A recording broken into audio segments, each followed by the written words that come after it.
वो शक्ल से शरीफ घर की बेट लग रही थी। मैं पास गया, मेरे करीब होकर बोली, चलोगे साहब? मैंने पूछा, कितने पैसे लोगी? कहने लगी, आप कितने देंगे? मैंने उसकी नीली सी आंखों में झांक कर देखा, वो बेबस सी थी। मैंने बोला, आओ कार में बैठो। वो डर रही थी। कहने लगी, कितने आदमी हो? मैंने कहा, डरो नहीं, मैं अकेला ही हूं। वो खामोश बैठी रही। फिर कहने लगी, आप मुझे सिगरेट से अजियत तो नहीं दोगे ना? मैं मुस्कुराया। कहने लगा, बिल्कुल भी नहीं। फिर उसने एक लंबी सांस भरी। आप मेरे साथ कोई जुल्म तो नहीं करेंगे ना? आप चाहे मुझे 500 कम दे देना, लेकिन मेरे साथ बुरा ना करना प्लीज। वो बहुत खूबसूरत थी, मासूमियत उसकी बातों से टपक रही थी। फिर भी खुदा जाने वो क्यों जिस्म बेचने पर मजबूर थी। वो नहीं जानती थी कि मैं कौन हूं। मैंने पूछा, खाना खाया है? कहने लगी, नहीं। मैंने होटल के सामने कार रोकी। होटल वाला मुझे जानता था। उसने जल्दी से खाना पैक किया, मुझे दिया। मैं आकर कार में बैठ गया। मैं अपने ऑफिस की तरफ चल दिया। चौकीदार ने दरवाजा खोला। मैंने कार पार्क की। रात के 11 बज रहे थे। सब अपना अपना काम कर रहे थे। वो मुसलसल मेरी तरफ देखे जा रही थी। मैंने खाना प्लेट में डाला। उसे कहा, हाथ धो लो। वो कहने लगी कि मैंने नहीं खाना। मैंने प्यार से कहा कि डरो नहीं, कुछ नहीं होगा। वो हाथ धोकर आई, मेरे सामने कुर्सी पर बैठ गई और खाना खाने लगी। जब खाना खा लिया तो कुछ खाना बच गया। कहने लगी, ये मैं घर ले जा सकती हूँ? मैं मुस्कुराया। मैंने कहा कि बिल्कुल भी नहीं।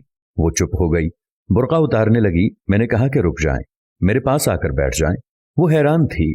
मेरी आंखों में देखकर बोली, जल्दी से अपना काम करें, मुझे वापस छोड़ आएं। मैंने कहा, नहीं, मैं पूछना चाहता हूं, क्यों करती हो ऐसा काम?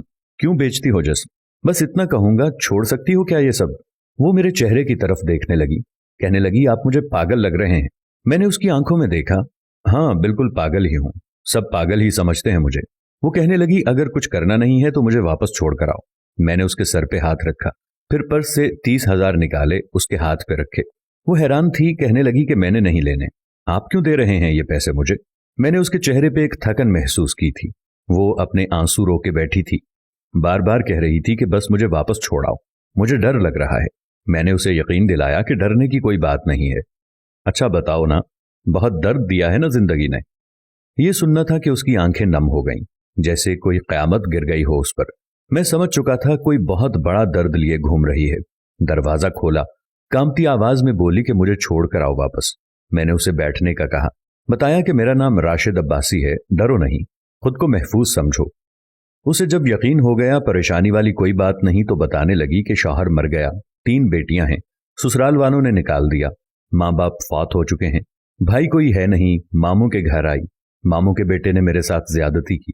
मैंने जब मुमानी को बताया तो सब ने मुझे गलत कहा, मुझे धक्के देकर घर से निकाल दिया।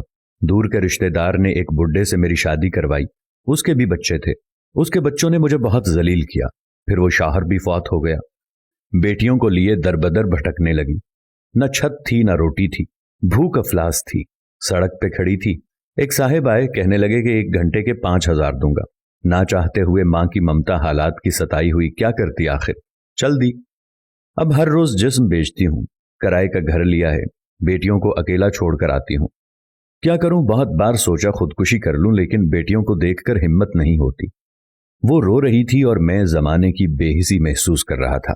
उसके सर पे हाथ रखा, उसे कहा कि राशिद तुम्हारा भाई है, आज से तुम अपनी बेटियों को लो और मेरे ऑफिस के ऊपर वाले एक रूम में रहो। वो यकीन नहीं कर पा रही थी।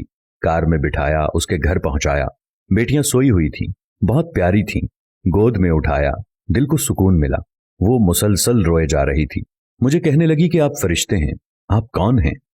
मैं उसे अपने ऑफिस ले आया। वो झोली उठाकर दुआएं देने लगी, न जाने कितनी दुआएं देती रही। मैंने उसे कहा कि जाकर सो जाएं। अपने ऑफिस रूम में गया। मेरे सामने से वो चेहरा गुजरा जो एक लड़की अपने शौहर से झगड़ा कर रही थी। उसे कह रही थी, मुझे तलाक दो, तुमको मेरी कद्र ही नहीं है। वो अपना घर जला रही थी अपनी बेवकूफ़ी की वजह से। वो बेचारी क्या जाने जमाने की तलखियां क्या होती हैं, जमाने का डसना क्या होता है। मैं बताना चाहता था, अपना घर जानबूझकर उजाड़ने वाली लड़कियों को तलाक़ें लेना आसान है, इसके बाद जीना मौत है। कभी सास का रोना, कभी नंद का स्यापा, कभी जेठानी से लड़ाई, ये हर घर की बात है। इसका हरगिज मतलब तलाक लेना या घर उजाड़ना नहीं है। कम उम्री में ही मेरे सर के बाल सफेद हो गए हैं, हजारों आंखों के आंसू देखकर। अपने घरों को आबाद रखो।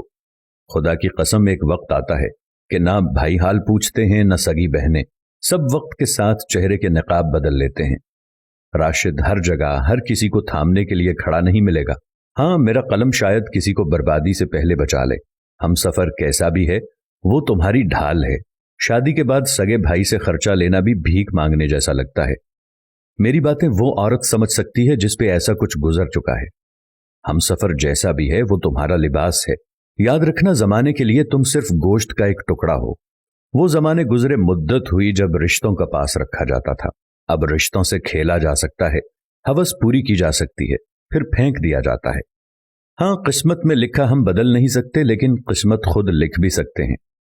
صبر، برداشت اور جھک کر۔ نہ جانے کتنی عورتیں صرف اس لیے گھر اجاڑ لیتی ہیں کہ اس کا شوہر اس کو ٹائم نہیں دیتا۔ ہاں، یہ شکوہ کرنا درست ہے، لیکن کیا گارنٹی ہے اس کے بعد زندگی میں آنے والا اس سے بھی زیادہ برا ہو۔ صرف ایک زندگی ہے، اس کو محبت، پیار، سمجھداری کے ساتھ گزار لو۔ میں اس معاشرے کو معاشرہ نہیں کہتا، بلکہ بدبودار سماج کہتا ہوں۔ یہاں جگہ جگہ پہ لٹیرے کھڑے ہیں، عزتوں کے، خواہشوں کے، بھرم کے، بھروسے کے، اعتبار کے۔ بس آخر پہ ایک بات کہوں گا، اگر تم کو پیٹ بھرنے کے لیے چار دیواری سے باہر نہیں جانا پڑ رہا، اگر تم کو جسم نہیں بیچنا پڑ رہا، اگر تمہارے سر پہ چادر ہے، اگر لوگ تمہارا سودا نہیں کرتے، اگر لوگ تم کو وحشیہ نہیں کہتے، اگر تمہارا دامن پاکیزہ ہے، اگر تم رات کو محفوظ پناہ گاہ میں سوتی ہو، تو نہ کرنا برباد اپنا آشیانہ، ورنہ روند دی جاؤ گی، نوچ لی جاؤ گی۔ جو طلاق لیے بیٹھی ہیں پوچھو ان سے، وہ سوچ رہی ہوتی ہیں نہ جانے کتنے بچوں کے باپ کی ہم سفر بنوں گی، نہ جانے وہ کیسا سلوک کرے گا، اور پھر ساری زندگی یہ تانا سنتے گزر جاتی ہے، اتنی ہی اچھی ہوتی تو طلاق کیوں لیتی۔ خیر، وہ لڑکی الحمدللہ محفوظ ہے، لیکن وہ روتی ہے زمانے کی بے حسی پہ۔ اور جانتے ہو، کسی عورت کی بربادی میں کہیں نہ کہیں مرد ہوتا ہے، محبت کر کے چھوڑنے والا دعوے دار ہو، یا نکاح کر کے طلاق دینے والا بدبخت۔ عورت خدا کی قسم میرے معاشرے کی زنجیروں میں جکڑی ہوئی ایک قیدی ہے، کبھی باپ کی پگڑی پہ لٹ گئی تو کبھی ساس کے زہر آلود لہجے پہ، کبھی شوہر کی انا پہ خاک ہو گئی تو کبھی اولاد کی وجہ سے۔ مرد اگر اس بات کو سمجھ جائیں تو شاید ہمارا معاشرہ بدل جائے۔